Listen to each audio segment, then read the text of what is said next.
The story begins inside a huge mansion where a terrible auction is taking place. Young girls are being sold to rich, old, and disgusting men, and not for small amounts, but for millions of dollars. These men look like walking disasters, dirty, creepy, and totally heartless. But sadly, in this world, money is everything. In one corner, a little girl with black hair is crying quietly. She can't understand why God sent her into such a cruel world. Just then, a beautiful girl with shiny silver hair named Dia comes to comfort her. Dia gently says, "Don't cry. You must always look pretty no matter what." After saying this, Dia gets ready to go on stage. With a soft smile on her face, she walks gracefully toward the auction stage. The announcer proudly introduces her as today's special item. The bidding starts at $10 million.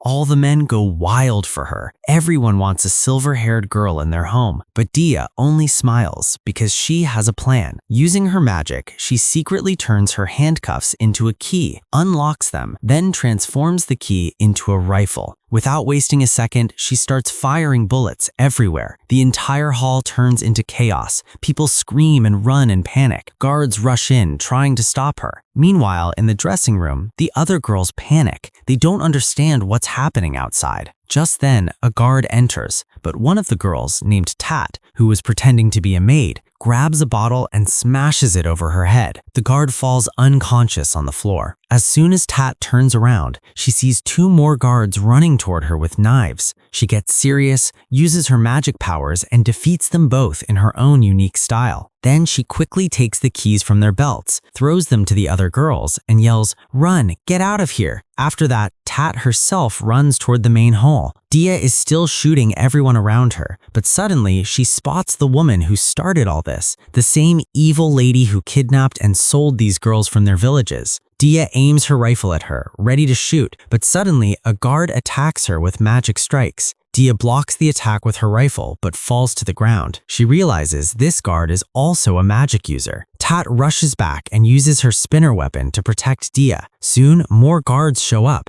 and Tat grabs a revolver to fight them off one by one. Both of them stand ready with their weapons on stage, but the number of guards keeps increasing, so Dia decides they'll need to use a large-scale magic attack. She tells Tat, "You cover me, I'll start the spell." Tat begins firing non-stop, holding off the guards, while Dia chants her spell. Moments later, boom, Dia releases a powerful explosion that blows apart the mansion wall, creating a huge path to escape. Outside the mansion, near the edge of the forest, a sniper is watching everything through his scope. He confirms that the woman in the mansion, the one running away, is the same mistress who burned villages and sold these girls from their villages. He whispers, "Target confirmed," and activates his magic eye, a power that lets him see through walls. He watches her run from room to room, desperately trying to escape, but her time is over. He pulls the trigger, a clean headshot. In 1 second, her story ends right there. That moment reminds the sniper of his past life, back when he was one of the top assassins on Earth. His mission back then was to eliminate a drug mafia. His aim was so perfect that even enemies hiding behind cars couldn't survive. After he took down his 6th target, he calmly said, "Mission complete." His trainee asked, "Sir, shouldn't we take out the others too?" But he replied,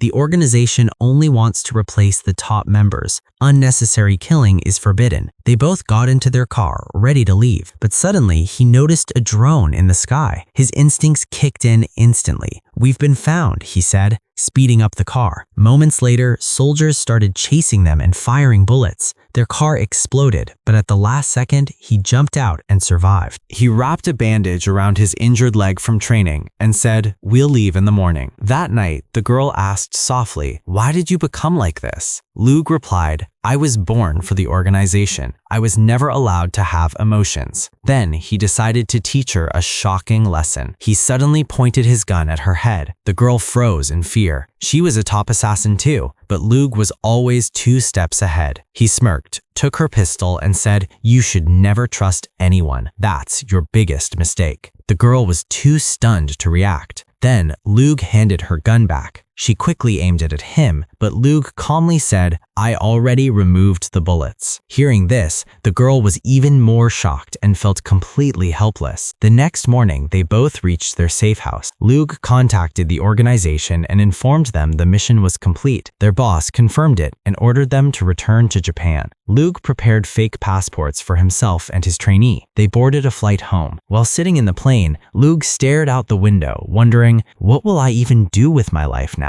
Suddenly, the plane started shaking and an announcement came over the speakers. "This is a hijacking." Luke ran toward the cockpit. He pushed the flight attendant aside and burst in. Both pilots were already dead and the controls were destroyed. In that instant, Luke realized the organization had betrayed him. Moments later, fighter jets appeared outside the plane windows. Before he could react, they shot the plane down. Luke died in the explosion, but the only thing in his heart was betrayal. Then he opened his eyes again in a bright white space, standing before a beautiful goddess with silver hair. The goddess smiled and said, "You taught others not to trust anyone, but look at yourself now." Luke was confused and asked, "Who are you? What do you want from me?" The goddess replied, "I am the goddess of death. You have two choices: return to Earth with no memories, or go to a fantasy world and keep your memories. But in that world, you'll have a special mission." Luke listened carefully. She continued, "In that world, there is a hero. Right now, he's good, but one day after defeating all the demon kings, he'll become too powerful and turn into a demon king himself. I can't allow that future to happen." Luke agreed, but said, "Then give me the best weapons and skills. I'll need them." The goddess nodded. "You will receive the strongest abilities possible for a human, and you may choose 5 special skills for yourself." Luke was then reborn into a family of assassins. His mother, a kind and beautiful woman, was named Ezri, and his father, a legendary master assassin, was Sion. Years passed, and Luke grew into a talented young boy. Every morning, he went hunting in the forest. He believed, if the prey doesn't even realize it's going to die, that's when the meat tastes the best. He hunted a rabbit, brought it home, and told his mom, "I'll cook this myself today." His mother laughed, "I never get a chance to cook anymore." Luke smiled and said, "Then get ready to taste something amazing." He chopped the rabbit, added herbs and mushrooms, and cooked it in a pressure cooker. Then he made a creamy sauce, remembering how he once pretended to be a master chef just to get close to a target. When the dish was ready, the whole family enjoyed it. His mother said, "You could sell this in a restaurant." That evening, his father called him into the training room for his weekly checkup. Just like always, Sion carefully checked his bones, muscles, and reflexes. That's when we learned the secret of the family. They weren't just noble assassins, they were also royal doctors serving the kingdom. But the truth was darker. They used their doctor status to get close to their targets and then kill them quietly. Sion's father was a strict teacher. He trained Luke in healing techniques, assassination skills, hand-to-hand combat, and mastery over every type of weapon. This was perfect for Luke because one day he had to kill the hero, and now he didn't have to hide his training anymore. After finishing the checkup, Sion said, "All right, get dressed. Your recovery looks great. You're ready for the surgery." Luke's excitement shot through the roof. This was no ordinary surgery. It was a secret ritual passed down through generations. His father and ancestors had all undergone it. The surgery would turn his eyes into deadly weapons. Afterward, Luke could see mana, glowing blue light energy, and view distant objects with perfect clarity. Everyone had been waiting for this moment, and without a second thought, Luke agreed to the surgery. For a few days afterward, he had to wear a blindfold, but when he finally took it off, his entire world changed. Everything looked brighter, more alive. When he looked at his father, he could actually see the flow of mana inside him and the mana radiating from his own body. His father smiled and said, "We've also found a magic teacher for you." For Luke, it was the happiest day of his life. Ever since he arrived in this world, he'd been dying to learn magic. When his teacher finally arrived, his mother dressed him up in a cross outfit, making him look like a cute little girl. Everyone expected the teacher to be some creepy old man, but when the door opened, a beautiful silver-haired girl named Dia appeared instead. Luke was stunned, like he couldn't believe this was the teacher. Dia noticed his expression and said, "Oh, you doubt my abilities?" To prove herself, she cast a massive explosion spell that shook the entire area, leaving Luke completely shocked. The next day, Luke officially introduced himself, but Dia said,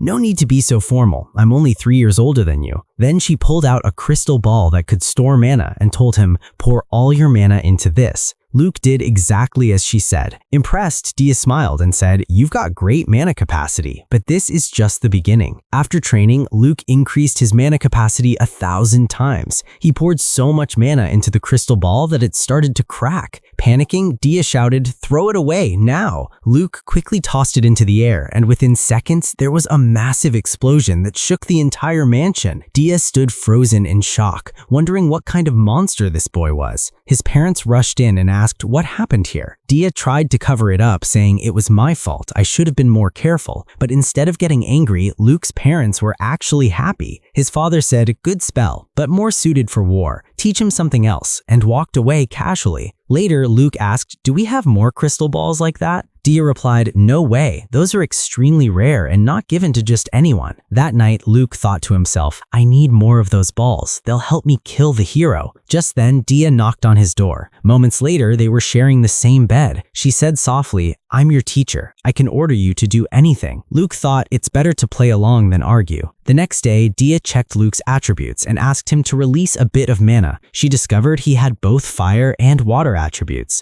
Dual elements are rare, she said, but Luke insisted she check again, and when she did, it turned out he had all 4 basic elements. Dia was beyond shocked. Now she began teaching him how to convert mana into elements. The first was earth, and for that she trained him physically, hands-on. Under her careful guidance, Luke successfully transformed his mana into the earth element. Suddenly, a spell flashed through his mind. Dia said it was sent by the gods, his first unlocked spell. Luke couldn't understand the divine language, so Dia explained it to him. He copied it and mastered it on his very first try. Impressed, Dia told him, "The more you practice, the more new spells the gods will send to your mind." But Luke replied, "You write a spell yourself. I'll try casting it without divine help." Curious, Dia wrote an iron creation spell, and to her shock, Luke cast it flawlessly without any divine aid. Dia was speechless. She had never imagined such a thing was even possible. They started experimenting together. Luke realized that each spell was actually linked to real physics formulas,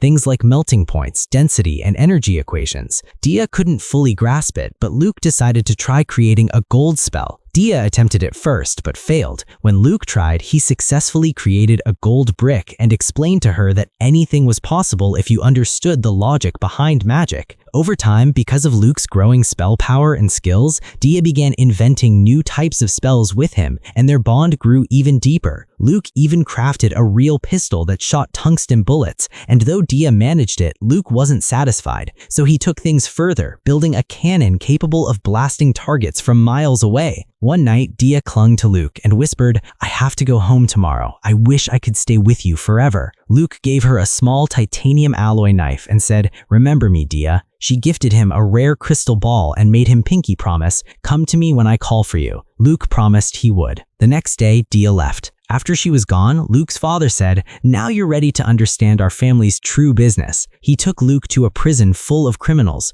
murderers, thieves, and traitors, and said, "These people are used as training dummies. We do this so you'll never hesitate to kill." Luke asked, "Why didn't you train me to be an emotionless killer?" His father replied, "Because we're not tools, we're humans. We only kill when it benefits the kingdom. We make our own judgments." This confused Luke because on Earth, he had learned that following orders was everything. Then his father took him to another room and said, "Today will be your first kill." A girl was chained inside. She had committed theft, robbery, and murder. She cried, "Please forgive me, it was an accident." But Luke could tell she was lying. He drew his knife and slit her waist, letting her die slowly and painlessly. Before dying, she cursed Luke, and annoyed, he struck her head, ending her life instantly. Months later, Luke attended the Harvest Festival with his parents, but he wasn't there to celebrate. He was searching for someone with mana, someone who could become his assistant. He found an old man who had some mana but thought, "What use is an old man to me?" When he couldn't find anyone else, he decided to wait. One cold winter day, while hunting, Luke noticed a pack of wolves surrounding something. When he got closer, he saw they were about to attack a young girl. Without hesitation, he shot one wolf in the head and landed like a superhero in front of her. Within seconds, he killed the entire pack. He walked up to her and asked, "Who are you?" Terrified, the girl said, "My family was poor. They kicked me out because there wasn't enough food. I tried to cross your noble territory hoping for help, but the wolves found me." Luke cooked something for her and said, "Eat slowly." While she ate, he examined the wolves. When he returned, the girl said, "You're the noble's son, right? This must be a divine sign. Last night I dreamed I'd meet someone special." Luke smiled and said, "Come with me. You'll never go hungry again." The girl burst into tears. "Are you serious?" "Yes," Luke said, "but on one condition. I'm an assassin. I have to kill people. If you can help me, you can stay with me." The girl nodded eagerly. "I'm ready." She took his hand and said, "My name is Tat." Luke welcomed her warmly, secretly pleased because Tat had mana. He'd planned it all along: show his strength, earn her trust, reveal his secrets, a perfect psychological manipulation strategy. He wanted Tat to choose to join him so she'd never betray him. 2 years later, Tat had become his loyal assistant, helping with missions and becoming an excellent assassin herself. She was especially skilled at operating speaker devices for communication. Luke knew ideal assassins shouldn't have attachments. They're hard to hide, but he still wanted Tat to become even stronger. One night, Tat was secretly training with knives in the underground room when Luke caught her. She immediately apologized, saying she just wanted to be more useful. Luke told her to wait. She panicked, thinking he would kick her out like her family did, but instead, Luke created a foldable spinner knife from his magic and handed it to her, saying, "Use this." When Tot practiced using her Fortnite-style training routine, she completely blew up the practice dummies, so fast and focused that even Luke was impressed. A few weeks later, Luke and Tot went to the marketplace. The townspeople there were very grateful to Luke. He helped them by suggesting new types of fertilizer and even used his mana to provide water during the dry season. In return, the locals gifted him their best produce. When Luke came back home, his carriage was packed full of goods, so much that he thought, "How am I ever going to finish all this food before it goes bad?" Tot smiled and said she admired how hard he worked for his people. Luke replied, "That's my duty. Protecting them from monsters and bandits isn't enough. Solving their everyday problems is how you truly earn their hearts." Tot was deeply impressed, especially since the noble from her hometown was a greedy woman who never cared for her people. That night, Luke secretly stored away a few magic crystal balls in his inventory. He had already analyzed the one Dia left behind and figured out how to replicate it. Now he had thousands of crystal balls, each filled with mana, ready to be used as emergency weapons. Just then, Tot entered and said, "Your father wants to see you in the training room." When Luke arrived, his father's scion immediately began asking questions about Tot. Luke explained that she was capable of handling small missions on her own, but what really interested him was why his father seemed suspicious. Scion wanted to confirm whether Tot was possibly a spy from another noble family sent to steal their magic techniques. Luke calmly said he had been observing her closely, and her body language proved she wasn't lying. Scion was pleased to hear that. If Tot had been a spy, they would have had to kill her, but since she was a mana user, she was too valuable to lose. Scion smiled slightly and said, "Maybe it's fate that brought you two together." Then he told Luke the real reason he had called him. There was going to be a special test. If Luke passed it and one more test after, he would graduate from his lessons and become a fully fledged assassin. Luke happily agreed. The test turned out to be a father-son combat exercise. Basically, they were dropped into a forest and the rule was simple: find and defeat each other. Luke quickly realized whoever found the opponent first had the advantage, but on the first attempt he failed. Scion spotted him first and fired arrows his way. Luke dodged and scanned his surroundings. After a bit of tracking, he finally found his father and threw a knife, but Scion blocked it easily. Luke charged forward for a close attack, but Scion countered, injuring Luke's leg. Somehow, Luke managed to escape and used healing magic to fix his wound. As he caught his breath, Luke thought, "I'm faster and stronger now, and I have real-world experience from Earth." But Father's instincts are still sharper. Scion, meanwhile, had become so attuned to movement and aura that he could sense even the slightest change in blood flow around him. Luke focused deeply and triggered a trap, but Scion avoided it perfectly. Then Luke realized it was a distraction. The real attack came from another angle. A knife grazed Scion's side, and in that moment, he vanished into the forest. Determined, Luke decided to rely more on prediction than instinct. He stood quietly beside a tree, sensing the environment. Suddenly, he detected 2 blood pressure surges, one to the right. A knife flew toward him. He dodged. Another came from the left. This time, Luke expected it. He blocked it with precision. Right then, Sion appeared behind him and stabbed Luke's shoulder, but Luke instantly turned and held his blade against his father's throat. Sion froze, then smiled. "You've won." Later, Luke bandaged his wound. Sion, though slightly frustrated, was also proud. How could his son, still not even through puberty, have defeated him? But that frustration soon turned to joy. It meant their family's future was strong. Sion admitted that he had intentionally not used magic, because if he had, the test would have been meaningless. He told Luke, "There's nothing more I can teach you. You're ready now. You just need real experience to grow." After that day, Sion began taking Luke on field trips where they tracked and executed corrupt and evil nobles. Their secret job wasn't just to take lives, they also saved many. Sion was often called by other nobles as a doctor since he was the best healer in the kingdom. He always brought Luke along to show him how nobles maintained their security, both magical and physical. One day, after returning from a patient's house, Sion told Luke about his final training, last exercise, and the ultimate test. Sion explained, "Sometimes assassins don't sneak in through the back door. Sometimes they come right through the front gate, in disguise. They win their target's trust, and then they strike." Luke already knew about this kind of technique, so he joked, "Should I pretend to be a chef instead? I'm pretty good at cooking too." But Sion smiled and said, "No, this time you'll play the role of a merchant. Nobles usually drop their guard when a trader brings them rare treasures." To make everything believable, Sion had already prepared a perfect fake identity for Luke, Elite Banner, the son of a wealthy trading family. The Banner family owed Sion a big favor, so they agreed to help. Before Luke left for his final mission, Sion threw him a small farewell party. Every branch of their family, most of whom worked in trading, came to see him off. Everyone praised Luke for being a genius, but there was one man who didn't like it, a drunken man named Reyna. In his anger, Reyna threw an empty wine glass at Luke, but Luke easily caught it midair. Reyna's father tried to stop him, but Reyna shouted,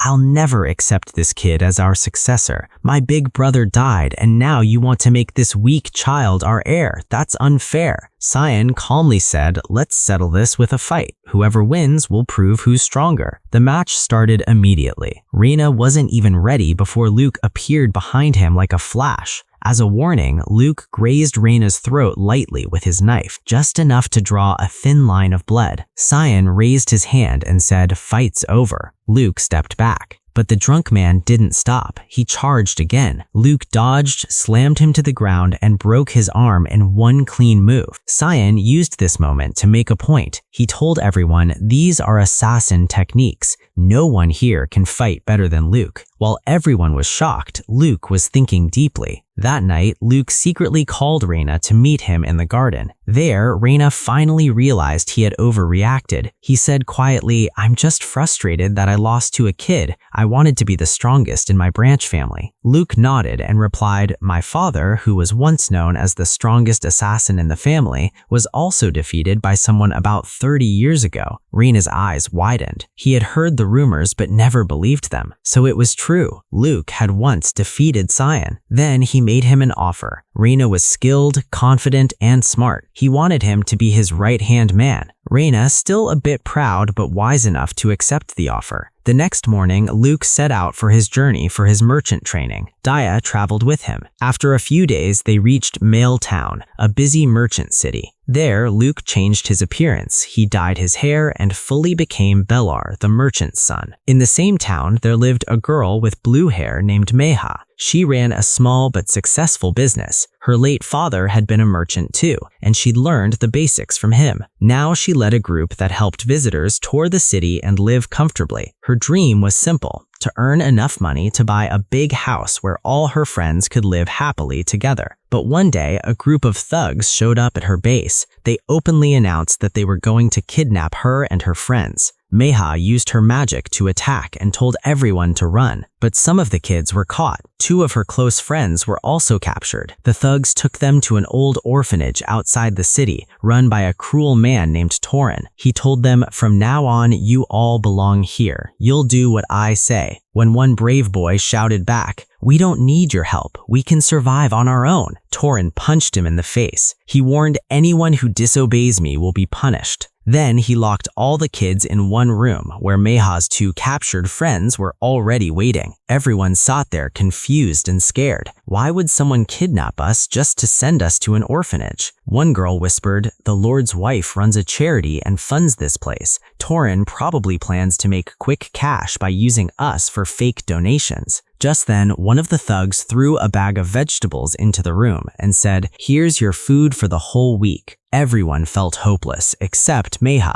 She stood up and said, "Come on everyone, let's start cooking." The kids looked at her, terrified. They had wanted a home, but not like this. All of this had happened years ago. Now everyone had grown older. The kids who once lived freely were now treated like servants inside that orphanage. They were forced to make clothes to be sold in the market. If anyone failed to work fast enough, the thugs beat them brutally. Their gang leader warned his men, "Be gentle, I need them in perfect shape for our next business." The business he was talking about was selling the girls. One poor girl became so hopeless that she destroyed her own face just so no one would want to buy her. Years later, Meha had also grown up. One day, she overheard Torin talking to one of his men. He said, "Now that Meha's old enough, she'll have her own customers soon." Hearing this made Meha's heart freeze. Her memories came flooding back. What happened to her friends, the fear, the pain? She panicked, ran to a mirror and tried to cut her own face, hoping that if she looked ugly, no one would buy her either. But just in time, Luke arrived and stopped her. Soon, all the girls were lined up in front of Torin. He proudly introduced them to Luke. "This is the son of Belor Trading Company," he said, smiling greedily. "He wants to hire one of these girls as his personal assistant." All the girls were filled with hope, except the one with scars on her face. She thought her chance was gone forever. But Luke looked directly at her, at Meha, and said, "I'm only interested in this one. Would you like to work with me?" Meha hesitated. Her heart told her it wouldn't be fair to leave her friends behind, but Luke's calm voice somehow gave her courage. She nodded. Torin said smoothly, "She'll need a few days to prepare. You can pick her up in 3 days." Meha's panic returned. She knew what that really meant. Torin planned to sell her first and do something horrible before Luke came back, but she was too scared to speak out. Luke pretended to agree, but warned Torin, "From the moment I paid for her, she's part of my family. Don't touch her." That night, Torin got Meha ready for her first customer. In the dark garage, he smirked and said, "If this girl had been a little older, I could have made even more money off her." Meha trembled, but then she thought about Luke, the one person who had treated her kindly. She decided she would never let anyone take her dignity away. Her anger awakened her hidden magic. A bright spark flared in her hands. She shoved Torin away and escaped from the carriage into the forest. Torin's men chased after her. Their leader, who also knew how to use mana, caught up and grabbed her roughly. He laughed cruelly. "This might be my first time enjoying this job." But before he could do anything, Luke appeared. In one swift move, he threw the man across the clearing like a rag doll. "Come with me, now," he told Meha firmly. Torin came running after them, shouting, "You can't take that girl. You'll put your family in danger." He ordered his men to attack. One thug charged, but Luke twisted his arm until it broke. Torin himself attacked next, and Luke defeated him easily too. But instead of killing them, he tied them up. "You'll answer to the law," he said coldly. He then disguised himself as one of Torin's associates and went to the nearby Lord's mansion, where he convinced the guards to arrest Torin and his entire gang. The next morning, all of them were captured. The kidnapped girls were finally free to live normal lives again. As a final favor, Luke used his healing magic to restore the scarred girl's face, so Meha's friend could start a new life too. Afterwards, Meha decided to travel with Luke. A few days later, Luke met Mr. Bell, the real head of the Belor family. He performed a small surgery on Mr. Bell's son to fix a hidden illness and told him to keep it a secret. Mr. Bell was deeply grateful and asked, "How can we ever repay you?" A good merchant never accepts free help. Luke simply said, "If one day I'm ever in trouble because of my profession, I just want a safe place for my family to hide." Mr. Bell smiled warmly. Then he remembered something. The adoption papers for Meha had already been completed. She was now officially part of their family. Later, Mr. Bell showed Luke an old store layout. He said, "This was supposed to be my shop. It failed years ago, but I believe in you. I want you to run it." Luke accepted happily. He told Meha about it later. "We'll use this shop as our cover," he said. "We'll sell luxury cosmetics and sweets to attract noblewomen. That way, we can gain their trust and gather information." Mr. Bell's wife, who never liked Luke, warned him, "The market's already full. Branding matters more than product quality." Luke smiled. "Then I'll create something completely new, something this city has never seen before." A few days later, Lou visits his fake stepmother and explains something new to her. He tells her that removing makeup actually strips away the skin's natural oils and moisture, which damages it in the long run. Hearing this, his mom becomes very curious. So, Lou presents a small bottle and introduces it as the world's first moisturizer. He explains that it helps reduce the damage caused by makeup. His mom and her friends immediately apply it, and after feeling the difference, they remove their beauty masks, revealing their old, wrinkled faces. They laugh and say, "If this moisturizer had existed earlier, our skin would have looked much better." They're super impressed and even decide to officially accept Lou as their son. His husband gets excited too and says he'll share this product with his noble friends before the big market launch, so the brand will have a strong base. He asks Lou,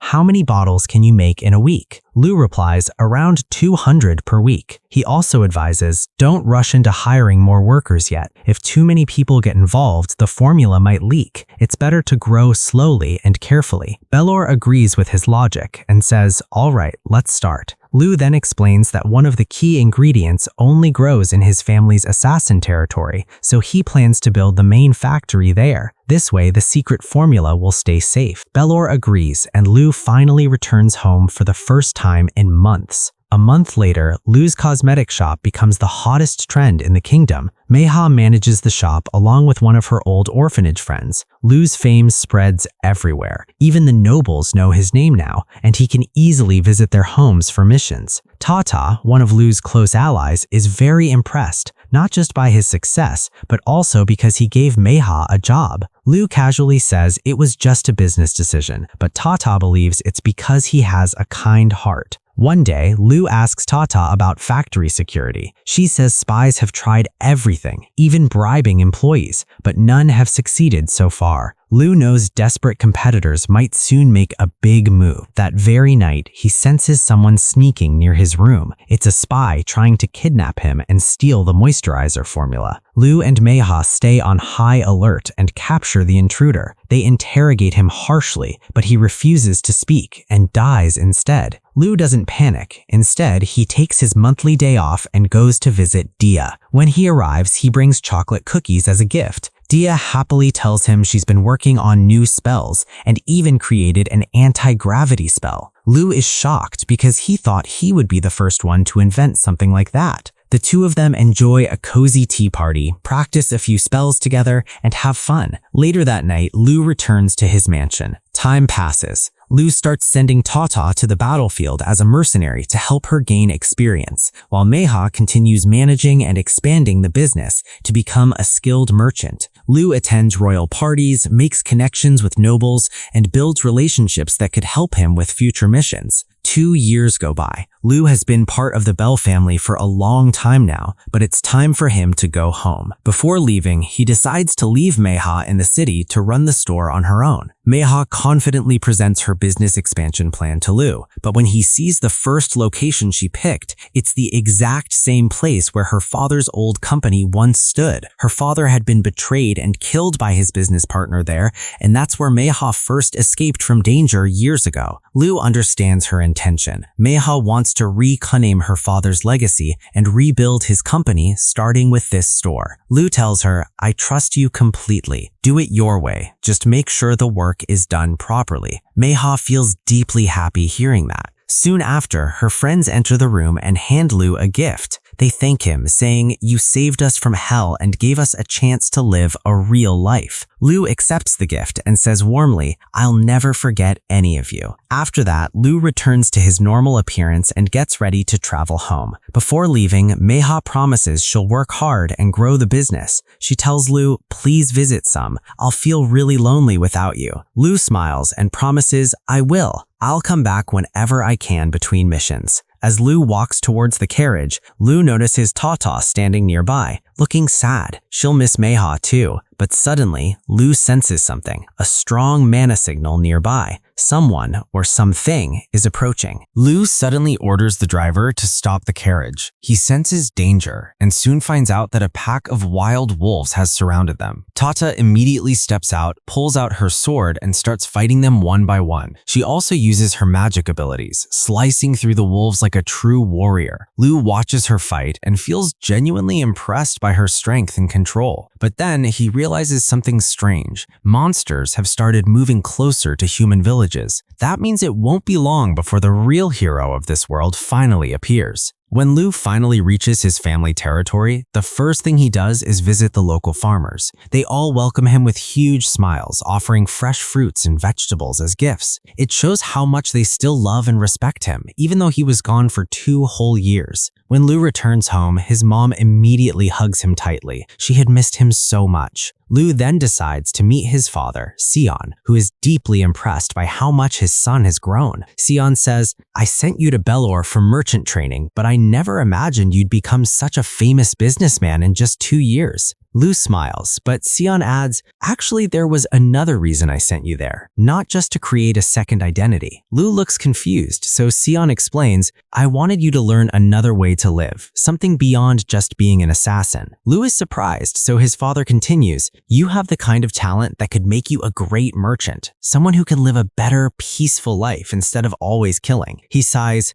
"I'm too old now to do what I used to do, but you're still young. You haven't killed anyone permanently on your missions yet, so I want you to think about your future, Lu. If you want, you can choose a life away from blood and violence." Lu doesn't agree at first. He says he's done everything to become the best assassin possible, but Sion warns him, "Our work protects the kingdom, yes, but the kingdom doesn't protect us. If our secrets ever leak, even by accident, the king will abandon us and probably hunt us down." That's why, he says, he gave Lu a second identity, so that if everything falls apart someday, Lu could still live a normal life. Sion leaves the choice to him. Lu proudly declares, "I want to keep working as an assassin." Sion asks, "Why?" Lu replies, "Because I've met people who are precious to me. I want to protect their happiness and the happiness of other innocent people. That's why I'll only kill those who truly threaten our kingdom. If the kingdom throws me away for that, so be it." He adds, "No matter what challenges come, I'll face them head on. And if someday I can't continue as an assassin,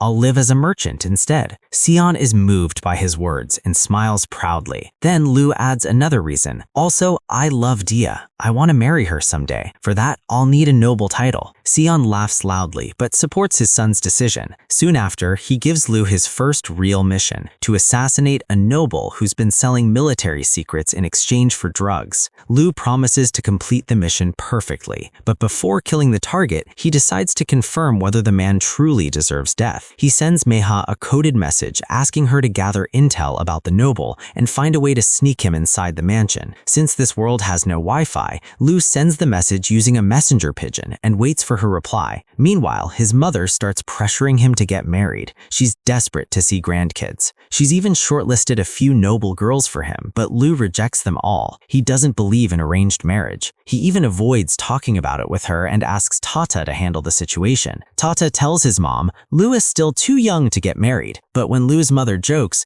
"You could become the mother of his child," Tata's face turns bright red and she quickly changes the topic. Lu gets frustrated and says, "Stop disturbing me with such stupid talk." That night, Lu changes back into his merchant disguise so he can infiltrate the noble's mansion. Tata asks, "Shouldn't we wait for Meha's report first?" But Lu replies, "No need. I'll see what's visible to the public, and Meha will uncover the hidden truth." The next morning, they reach a nearby city and find the streets full of injured soldiers. Something terrible has happened there. People start realizing that all of this must be happening because of that nobleman nobleman who's been secretly selling military information. Just then, a girl shows up in the market selling jam. She offers him a jar as a free sample. As soon as Luke tastes it, he instantly figures out that it's mixed with drugs. He warns the girl to stop what she's doing, but when she doesn't listen, he smashes her entire basket of jars of jam. The girl panics and tries to pick them up, but a group of thugs appear. These are the same guys who wanted to fight Luke earlier. Luke quickly knocks all of them out with ease, but these were just low-level dealers. The real danger lies behind, the big network running this entire drug operation. After the fight, Luke focuses on the girl again. She admits she needed the drugs for her addicted mother. Luke decides to go see her mom himself. When he reaches her, he finds that the woman has gone completely insane because of her addiction. When the woman doesn't get her dose, she even attacks her own daughter. Luke steps in and protects the girl. Then, using his magic, Luke puts the woman into an unconscious state and changes her brain chemistry so that her body no longer craves drugs. Later, as they return home, Lu receives a shipment and a message from Meha. She's discovered that the same nobleman is actually the mastermind behind the entire drug network. But the nobleman claims that the cartel is operating freely in his region and that he has no control over it. He also admits that he bribes higher-ranking nobles so no one dares to take action against him. That's why even the king can't punish him. That's all Luke needs to hear. He decides it's time to take that nobleman down himself. The next morning, Luke disguises himself as a merchant and heads to the noble's mansion. Meha joins him because she doesn't want to be left alone. After a long journey, they reach the city where the noble lives. The city looks wealthy and full of life, and the noble's mansion is huge and luxurious. The nobleman's wife welcomes them warmly. She's thrilled to meet the world-famous founder of a top moisturizer brand. Luke shows her his latest product. The lady asks why he's giving her the product before it's officially launched. Luke smiles and explains that her husband has done a great job developing his territory. Because of that, he's become the talk of the noble society. Luke says he wants her to be the first to try the product so that other noble ladies will soon want it too. Soon after, her husband, the nobleman, arrives. He greets Luke, happy that his wife got an exclusive sample. That evening, the nobleman hosts a lavish party. Luke attends, pretending to promote his products while secretly collecting information. The nobleman seems very affectionate towards his wife in public, which oddly makes Luke feel a little jealous. After spending a few days gathering intel, Luke finally finds the perfect opportunity. He learns that the nobleman often goes to the rooftop at night to look at the moon. Luke decides that's when he'll strike, from a distance. Meha covers his back as Luke takes aim. When the nobleman steps onto the rooftop, Luke fires one silent bullet. It pierces his head instantly, killing him on the spot. Luke feels satisfied. His mission is done. But moments later, the noble's wife walks out onto the balcony and sees her husband's lifeless body. Shock and sadness fill her face. Seeing her reaction, Luke feels something human inside him. He remembers his past life when he had killed countless people without feeling anything, but now he realizes he's changed. He's not heartless anymore. A few days later, Luke and the girls go on vacation to a desert island to relax. On the way back, Meha shares the research Luke had asked her to do. She tells him that the divine treasure he was searching for has finally been found. It's actually a powerful ancient artifact known as the Divine Spinner. She asks him what exactly a divine treasure is. Luke explains,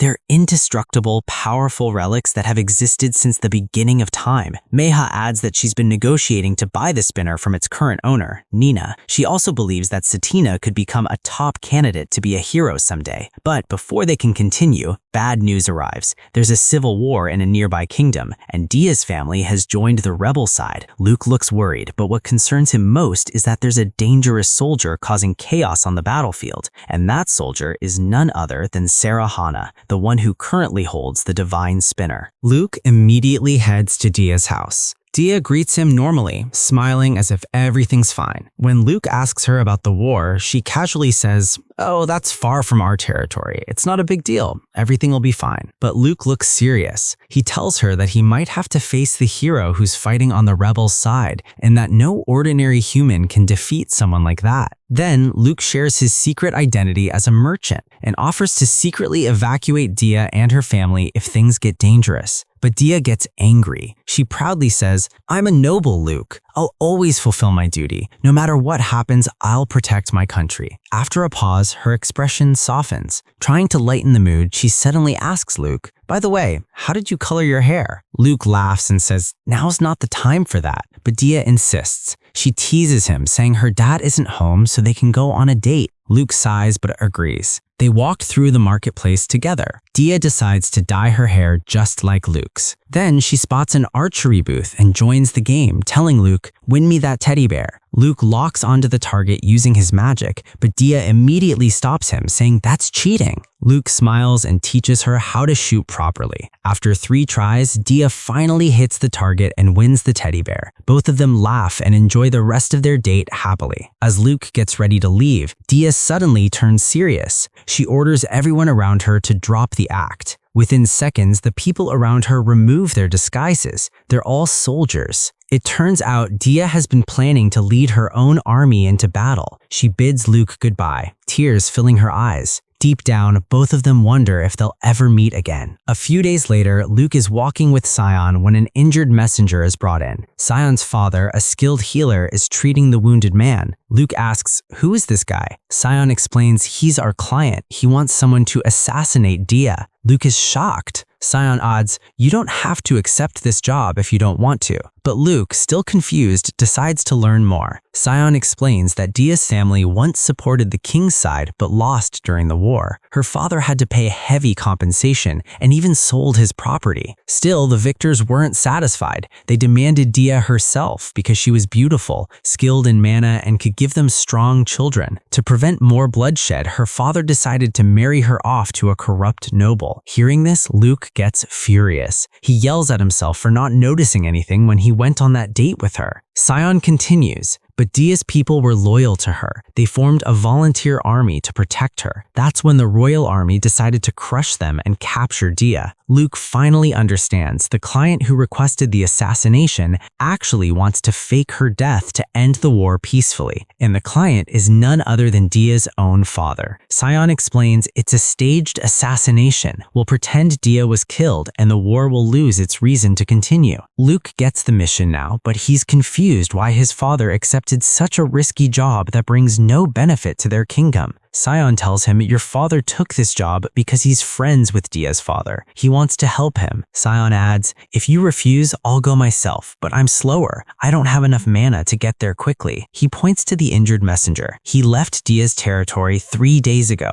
That means the war has already started. Only you can reach her in time, Luke, but it's your choice. Luke knows that logically he should reject the job, but this isn't just any mission. It's about the woman he loves. He looks at his father and firmly says, "I'll save Dia." Sion smiles proudly. Then he reveals something surprising. A long time ago, I broke the royal rules too to save someone from Dia's family. Luke is shocked when he learns that Dia is actually his distant cousin. That's why their hair color is so similar. But since they're both nobles, it's really not a problem. Luke immediately begins preparing for the mission. Tart insists on coming with him. Luke tells her, "You won't be able to run that far. It's almost 200 miles. But Tart already has a plan. She says she'll carry Luke part of the way on her back to help him save his stamina. Using her wind magic, she creates a barrier that cuts through air resistance and even pulls Luke forward with negative pressure. This way, Luke covers a huge distance quickly without wasting much energy. But even then, she keeps pushing herself, remembering how Luke once saved her life so she could use her magic again. Now she finally feels useful. This is her moment to prove her worth. Tart pushes herself past her limit, running faster than she ever thought possible. She carries Luke so far that even he can't believe how much ground they've covered. But at last, her spell breaks. The pressure throws her backward like a gust of wind. Luke quickly grabs her, catching her before she hits the ground. Tart looks upset,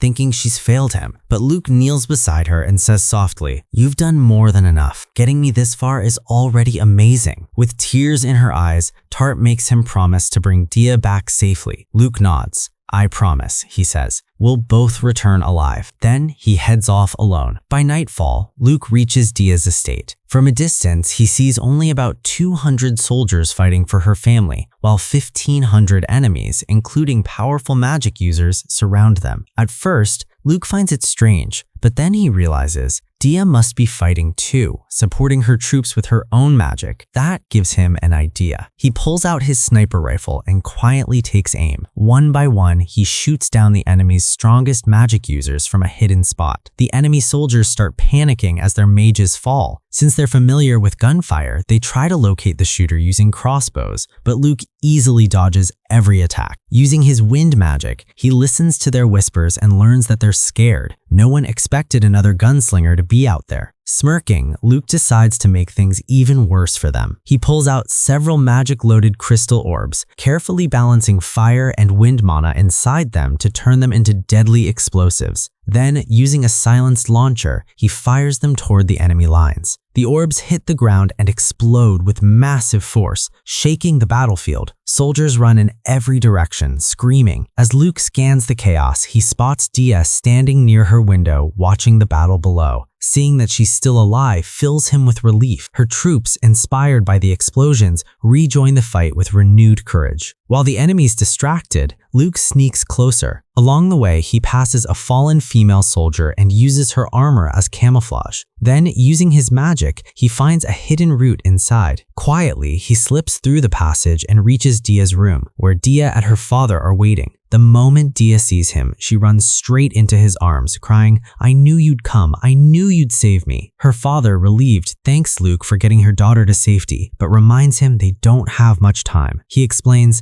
"I planned to surrender, but my men locked me in here to keep Dia safe." Luke asks, "So what's your plan now?" Her father says determinedly, "I'll go on a rampage outside to draw the enemy's attention. That will give you two time to escape. I won't die. I'll disappear until my men are safe. Then, when the time's right, we'll strike back and reclaim our land." Luke nods. "That's a good plan," he agrees. He quickly thinks of a cover story. They'll set the room on fire and make it look like Dia took her own life because she couldn't bear to see more bloodshed. He places a fallen soldier's body in the room and tells Dia, "When the flames rise, scream from the window like you've lost all hope." Dia hesitates, but then agrees. She walks to the window, takes a deep breath, and prepares to scream. But just as she opens her mouth, Luke freezes. A strange feeling runs through him. It's the same instinct he had in his past life, right before a fighter jet attacked him. Something's wrong. He instantly activates his mana sense, scanning the area. Within seconds, he detects danger. About 1 mile away, a massive energy spike. The enemy has just launched a huge spear-like projectile aimed directly at the mansion. Luke reacts instantly. He tackles Dia on the floor and throws up a mana shield to block the impact. The projectile hits like a mini nuke. The explosion shatters the room, tearing everything apart. When the smoke clears, something unbelievable happens. The spear stops mid-air, spinning rapidly. Both Luke and Dia stare in shock. Then, the weapon glows and suddenly flies backward, straight into the hand of its owner. Now, Luke finally sees his enemy clearly, a confident red-haired boy with an overwhelming aura of mana. The boy smirks at Luke, and Luke knows this is no ordinary soldier. Without wasting a second, Luke pulls out his cannon rifle, loads an explosive round, and shouts, "Cover your ears!" Dia and her father do as he says, and Luke fires. The blast hits the red-haired enemy square in the head. The explosion shakes the air. Dia gasps. No one could survive that. But when the smoke fades, for the first time ever, Nemi felt pain. He jumped back with a wild grin on his face and laughed, saying that this was actually fun. His body began to glow, his muscles tightening as if he had trained for years in just a few seconds. Luke instantly realized what was happening. Nemi possessed an S-rank skill that made him stronger every time he took damage. The more Luke attacked him, the more powerful he became. Even Luke's strongest bullets would no longer work because Nemi's power was increasing with every hit. Dia's father shouted for Luke to take her and run, warning that there was no time left to fake an assassination. The man they were facing was the same warrior who had ended the Civil War single-handedly, a monster so strong that even the royal family had surrendered to him. But Nemi laughed, impressed by Luke's previous attack, and offered him a deal. He said Luke could either kill everyone there or face him in a duel. If Luke somehow won, Nemi promised he would retreat and never harm Dia or her family again. Luke stood in silence for a moment, then realized something shocking. Nemi was the one Maya had mentioned before, the owner of the Divine Spinner and one of the possible hero candidates. everything she had told him was true. Nemi looked confident as he said that Luke could run if he wanted, but he would chase him to the ends of the earth. No one had ever accepted his challenge before. Luke smiled slightly and said there was a first time for everything. When Daya nervously asked if he was sure, Luke simply replied that he was sure he would probably lose, but even then, he would fight. He packed away his sniper cannon and raised his hand, summoning a massive black rocket through magic. He muttered to himself that it wouldn't be a fair fight, but it would be one worth remembering. The rocket shot into the sky and vanished instantly. Turning toward Daya's father, Luke told him to come along because he needed a witness for this duel. Her father suggested calling the soldiers for support, but Luke refused. They would all die in minutes, he said. If Nemi was truly a hero, Luke had to stop him now before he grew even stronger, because one day no one else would be able to. Nemi smiled proudly, saying that someone finally had the guts to stand against him, but Luke had already prepared a secret weapon, a lost technology of his previous world. As the tension built, they exchanged a few words, testing each other's resolve. Luke even gave Nemi a fake name to confuse him. Nemi's assistant scanned Luke's body to check for injuries, but all his previous wounds had already healed. Luke then asked if Nemi would really keep his promise if he lost, and Nemi swore that he would. Luke replied that if he lost, that promise wouldn't matter anyway. Nemi grew angry and ordered his assistant to keep the promise even if he died. Luke stared at him and asked what would happen if Nemi were the one who died. Nemi smirked and said he would kill everyone, including Daya. Luke's expression hardened as he declared that it would never happen. The soldiers were ordered to step back. Both men stood ready. Luke drew a dagger, saying that the fight would be over before Nemi's divine spinner even stopped spinning. Nemi laughed confidently. They decided to start the duel with a coin toss. When the coin hit the ground, the battle would begin. Luke flipped the coin high into the air, so high that Nemi focused upward, waiting for it to fall. But before it even touched the ground, the sky erupted. A blinding light crashed down from above as a massive tungsten rod pierced the earth. The explosion was so powerful that it threw Luke backward, slamming him into a wall. The shockwave turned the battlefield into dust and fire. This was no ordinary magic. It was a space weapon, a weapon from Luke's old world. Back there, the weapon failed because of air resistance, but in this world, Luke used anti-gravity magic and wind resistance spells to make it work. The tungsten rod stayed intact all the way through the atmosphere before hitting its target. He had practiced this attack long ago on a deserted island, waiting for the perfect moment, and now that moment had arrived. The result was devastating. Nemi was gone, wiped out by the impact. Luke lay on the ground, bleeding heavily. He tried to heal himself, but couldn't. Minutes later, Daya's voice echoed in his ears as she called out to him in panic. He opened his eyes weakly and whispered that everything was okay, that he had won the duel and she was safe. Around them, silence filled the air. The enemy soldiers were gone. There were no witnesses left who could tell anyone about the fake assassination. Daya held Luke tightly, crying that it didn't matter anymore, that he was alive and that was all that counted. Luke smiled faintly, pulled her closer, and kissed her. Days later, they returned home together. Daya's parents welcomed them with tears of relief. For a while, life finally felt peaceful. Daya became part of Luke's family, and it seemed like everything was going to be all right. But one morning, Sion came running into Luke's house with alarming news. He said the real hero had appeared in their kingdom. Luke froze in disbelief. That meant the Demon King was growing stronger too. Luke had always believed that Nemi was the true hero, but now he realized Nemi wasn't the real one, which meant his mission in this world was far from over. And with that, this season came to an end. If you enjoyed the story, make sure to subscribe, tap the bell icon, and tell us in the comments what you thought of Luke and Daya's journey. The real adventure is just beginning.